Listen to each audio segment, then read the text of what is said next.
Did you know that your morning coffee comes from an Ethiopian shepherd 1,000 years ago?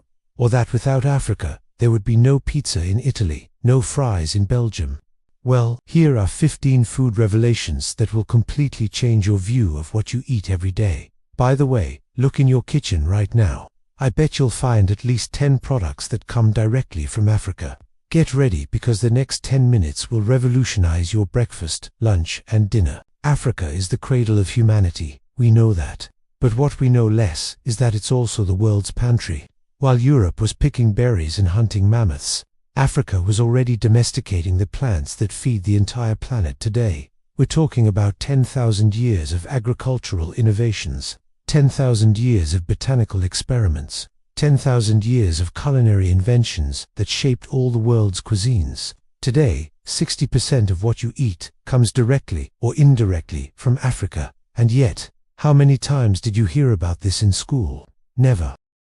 So buckle up, we're going around the world of your plate. It's like uncovering a hidden treasure that changes everything. How about we dive into coffee? The Ethiopian black gold. No need to introduce this treasure to you anymore. Let's start with its wake-up call. That cup of coffee you drink religiously every morning. It comes from Ethiopia, over 1,000 years ago. The story tells of a shepherd named Kaldi, who noticed his goats became super energetic after eating certain red berries. He tasted them, then discovered the effects, and boom, coffee is born. From Ethiopia, coffee travels to Yemen, then the Ottoman Empire, Europe, and finally the entire world. Now, it's a $125 billion annual market. 2 billion cups are drunk daily worldwide, and all thanks to an Ethiopian shepherd and his hyperactive goats. But coffee is just the appetizer. The real stars are African cereals that literally saved humanity from famine. Sorghum, a cereal grain that provides a digestible form of carbohydrate and can be used as a source of macrominerals, vitamins, and trace elements. Cultivated for 8,000 years in Sudan. And millet, domesticated 7,000 years ago in Mali. It's one of the oldest cultivated grains, grown in Africa for thousands of years.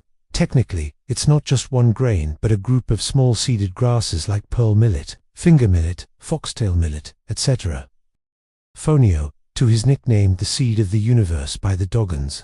These cereals resist drought, grow in poor soils, and can feed entire families. While Europe struggled with famines, Africa had already found the solution. Today, sorghum feeds 500 million people worldwide. It's the 5th most consumed cereal after wheat, rice, corn, and barley. And guess what? With climate change, these African super cereals are becoming the stars of global agriculture again. Africa was 10,000 years ahead. Now let's talk about yam, this African tuber that can weigh up to 88 pounds. That's the normal size of a small child. Originally from West Africa, yam fed slaves during the Atlantic slave trade, then colonized by the Caribbean, South America, and Asia. Today, Africa produces 95% of the world's yam, 60 million tons per year. It's the staple food of 200 million Africans. And here it comes, your favorite summer watermelon. Yeah, that one. It comes from the Kalahari Desert. I bet you had no clue the Bushmen cultivated it 5,000 years ago as portable water reserve. In the desert, a watermelon is 90% pure water. It's literally a natural water bottle that grows by itself. The Egyptians adopted it, the Greeks discovered it, the Romans spread it, and today, 100 million tons are produced annually worldwide. And now, get ready for a revelation that'll blow your mind. The peanut you thought was American. It's actually from West Africa, cultivated for over 4,000 years. Yes, the very same peanut used to make peanut butter. The Wolofs of Senegal already mastered its cultivation when Europeans arrived. They call it earth pistachio, not understanding its potential. Irony of history. It's African slaves who bring peanuts to America. They hide seeds in their hair during the crossing. Result, 46 million tons produced annually. Africa remains the world's top producer with China. You might be thinking, okay, enough about plants. What about meat? Surely Europe was ahead here, right? Wrong. Domesticated chicken, done in West Africa. 3200 BC, domesticated sheep. In East Africa, 3000 BC, and let not talk about domesticated cattle, done in 2500 BC. All of this started in Africa. Europe will only domesticate a sheep 3000 years later. Africa took the lead in livestock farming, offering the world a wide variety of meats and milk products. Oh, and don't forget the spices. Africa spiced up the world, literally. Guinea pepper, stronger than black pepper. Ethiopian bird's eye chili, that drives thrill seekers crazy. Madagascar cardamom, more expensive than gold.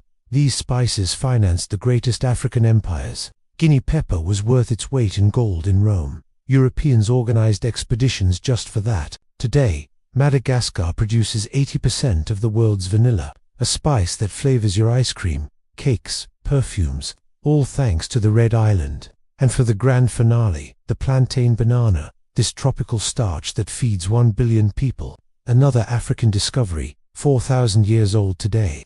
From Central Africa, it migrates to Asia with early navigators, then conquers Latin America with colonizers. Today, it's the staple food of 400 million Africans. In Uganda, each inhabitant eats 330 pounds of plantain banana per year. Add to that the green vegetables, spinach, cabbage, green beans. You think that's European? Again, wrong. Africa discovered dozens of green vegetables centuries before Europe. Amaranth is nicknamed African spinach, and Guinea sorrel, richer in vitamin C than oranges. Baobab leaves, packed with calcium. These vegetables are superfoods. Amaranth contains all essential amino acids, while moringa leaves have more iron than spinach. Today, with the superfood trend, these forgotten African vegetables are making a comeback in Western plates. Africa was already organic before it was cool, and to prove it, we'll need to go back to basics. Goats who love coffee berries, shepherds who tame animals, farmers who cultivate cereals. It's a long history that began in Africa, unchanging, eternal, and destined to remain forever the same. For 10,000 years, Africans experimented, selected, domesticated, sharing their knowledge with neighboring communities. This is how humanity learned to feed itself. The world may forget, ignore, or remain ungrateful, but history remembers, and it never lies. And yet, how often is this history taught in schools? Never. How often are African scientists mentioned? Almost never.